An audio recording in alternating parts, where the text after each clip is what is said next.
What's happening, everybody? Trey here, joined by my dad, Sean, and today, reactions to the classics. We got a really cool song battle coming your way, courtesy of our patron and friend of the channel, Arnie. So thank you, Arnie, for suggesting this one. As you can see at the bottom, we got the Beatles. Always fun to get the Beatles involved, definitely. Right? Free as a Bird versus Real Love from the Anthology versions that came out in 1995. We have full reviews of all the anthologies up on our channel if you want to check those out. Some really interesting tidbits in there. 3 vids on each anthology, so yeah, there's 9 vids up. Arnie noted, so cool how the surviving members and Jeff Lynne were able to create these 2 songs from John Lennon's recordings given to them by Yoko Ono. The Beatles were back together again, making music 25 years after they broke up, and for fans like me, that was a dream come true that we thought had died the day John was shot. Yeah, and we'll start out. We're very familiar with these, but, we get asked this question a lot of times, which one of these songs do you like better? I've never sat down and listened to them back to back and break it down. Me neither. So it is a really good battle. We got Free as a Bird from Anthology 1, which came out in 95. It was originally written and recorded in 1977 as a home demo by John Lennon. In 1995, 25 years after their breakup and 15 years after John's death, his then surviving bandmates, Paul McCartney, George Harrison, and Ringo Starr, released a studio version incorporating the demo. It was released as part of the promotion for Anthology, the video documentary and comp album. McCartney asked Yoko for the unreleased material by Lennon, to which the 3 remaining ex-Beatles could contribute. This was one of 2 such songs, along with our next one, Real Love, for which McCartney, Harrison, and Starr contributed additional instrumentation, vocals, and arrangements. Jeff Lynne, who had worked with Harrison on Harrison's album Cloud 9, but also as part of the Traveling Wilburys, co-produced. It peaked at 2 in the UK, 6 in the US. It also became a top 10 hit in at least 10 other countries. It won the 1997 Grammy Award for Best Pop Performance by a Duo or Group with Vocal, and was the Beatles' 34th top 10 single in the US, meaning they had at least one top 40 hit in 4 different decades. McCartney, Harrison, and Starr originally intended to record some incidental background music as a trio for the Anthology project, but later realized, according to Ringo, that they wanted to record new music. According to George, they had always agreed that if one of them was not in the band, the others would never replace him and, quote, go out as the Beatles, and that the only other person that could be in it was John. The original 77 tape of Lennon singing the song was recorded on a mono cassette with vocals and piano on the same track. They were impossible to separate with the technology at the time, so Lynn had to produce the track with voice and piano together, but commented that it was good for the integrity of the project, as Lennon was not only singing occasional lines, but also playing on the song. Good point. And although Lennon had died in 1980, Starr said the 3 remaining Beatles agreed they would pretend that Lennon had gone for lunch or had gone for a cup of tea. The remaining Beatles recorded a track around that basic song idea, but which had gaps they had to fill in musically. Some chords were changed and the arrangement was expanded to include breaks for McCartney and Harrison to sing extra lines. Harrison played, which you like so much of his, that slide guitar in the solo. So, yeah, man, it's always going to have the lyrics pulled up. Since it is Beatles music, unfortunately, the copyright police are pretty tough on that.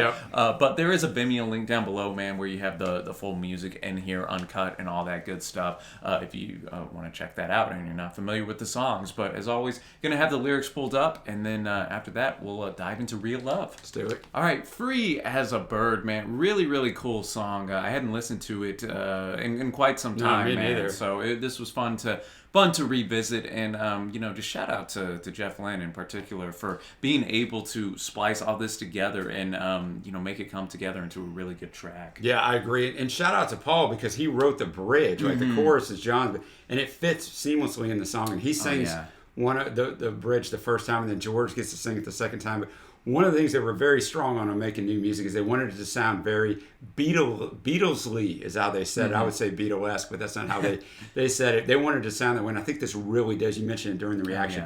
The harmonies, and it just sounds very, very Beatles. No, and it's I remember it being played in the Anthology. Just if you're a Beatles fan and haven't seen that yet, go seek it out. They had the cool little music video they made for this, and it was just really powerful music video. I enjoyed it, and I like too how Paul got his bridge section and kind of asked questions. I can imagine too, if you were a fan from back in the day when Paul asked whatever happened to the life that we once knew, can we really live without without each other? Can we really ever be separated from our Beatles past? And though obviously George and Paul and even Ringo have had very successful solo careers, I think everybody views them as a Beatle first. Oh, and, yeah. Always, man, because they were the GOATs. And I think, I think I probably heard this song. We listened to the Anthology on repeat when we were doing the review. And then, of course, we watched the Anthology one time. Each of these songs maybe have been brought once in one of our live streams. Otherwise, I never go back and listen to these. So it's really cool. Like you said, I hadn't heard it in a long time. And I probably only heard it maybe 5, 6, 7, 8 times in my life. So it's cool. You're right, and it was very Lennon-esque in that "Free as a Bird." Almost had a psychedelic tint to it, I guess you could Definitely say. did. And that cool drum beat that's reminiscent of like Glass Onion or even Rain from Ringo, and little ukulele action at the end. I just thought it was a nice touch there. But now we're gonna move to the other single that we had here, Real Love. This is off of Anthology 2 in 96, and it was released as a single in that same year. Went to 11 in the States and number 4 in the UK.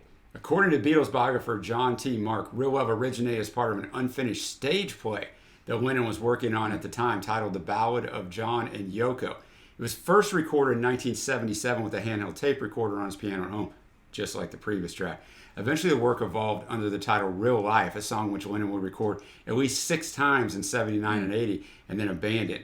He appears to have considered recording Real Love for his and Ono's 1980 album Double Fantasy. A handwritten draft of the album's running order places it as possibly this opening track on side 2. The first problem that the team had to confront with the low quality of the demos, as Lennon had recorded on a handheld tape recorder. Jeff Lynne recalled, "We tried out a new noise reduction system and it really worked. The problem I had with Real Love was not only that there was a 60 cycles main hum going on, there's also a terrible amount of hiss because it had been recorded at a low level. I don't know how many generations down this copy was, but it sounded like at least a couple. So I had to get rid of the hiss and the main hums, and then there were clicks all the way through it. We'd spend a day on it, then listen back and still find more things wrong. It didn't have any effect on John's voice because we were just dealing with the air surrounding him in between phrases. That took about a week to clean up before it was even usable and transferable to a DAT master. Putting fresh music to it was the easy part." Although Real Love was more complete than Free as a Bird, which had required, the addition, of course, of the lyrics by McCartney, the song also suffered from problems with Lennon's timing. Lynn recalled that, quote, "It took a lot of work to get it all in time so that the others could play to it." Lynn emphasized that the 3 remaining Beatles were keen to ensure the song sounded very Beatlesy, as you had mentioned. What we were trying to do was recreate a record that was timeless, so we steered away from using state-of-the-art gear. We didn't want to make it fashionable. Yeah, and I did. I don't have any notes. It took about 3 times as long to do this song, even though it was more complete, than Free as a Bird. One part where I couldn't find is they're using that 1977 cassette just like they did on Free as a Bird. I don't know if they wanted to do that so they kind of had the same structure, because since he recorded it more times, and actually an outtake of one of those recordings was released in maybe like 1988, so I don't know why they didn't use a more finished version. I'm thinking maybe that's why they wanted it to kind of sound pure. So anyway, if you're wondering that, I couldn't find it, but I'm thinking that's why. All right, Real Love bringing it right here, man. And it is interesting to compare the 2 tracks, listening to them back to back, as this is obviously a much, much more complete, fully realized song that John, had, which, we read at the start, but, hearing them back to back is just interesting. Yeah, that's what I was struck with, too. This is basically just a Lennon song, where they're just, piping in a little bit of stuff. There's really no harmonies or much of anything. No, they're credited in the backing vocals, which you hear in the chorus, I guess, and Paul's on, and obviously George contribute the guitar portion, but it definitely feels of that time too, knowing John's entire solo catalog. He speaks on, again, looking back, that just like little girls and boys playing with their little toys. Seems like they were really doing was waiting for love. Don't need to be alone, no need to be alone, because it's real love, real love. I thought the chorus was a highlight. I did too. Yeah, I agree. I don't have a lot more to add on this one, so I guess we'll go to the winner, which you kind of summed it up, Trey. Like, it's something that's why we do these battles, because even though I knew both of these songs and obviously had done a ton of research on them over time on the Anthology, listening to them back to back, there's an absolute clear winner for me. It's not even close, and I thought they were really close. But for me, the winner's Free as a Bird, for the very reasons you said. I think Real Love's good, but Real Love's really a winning solo.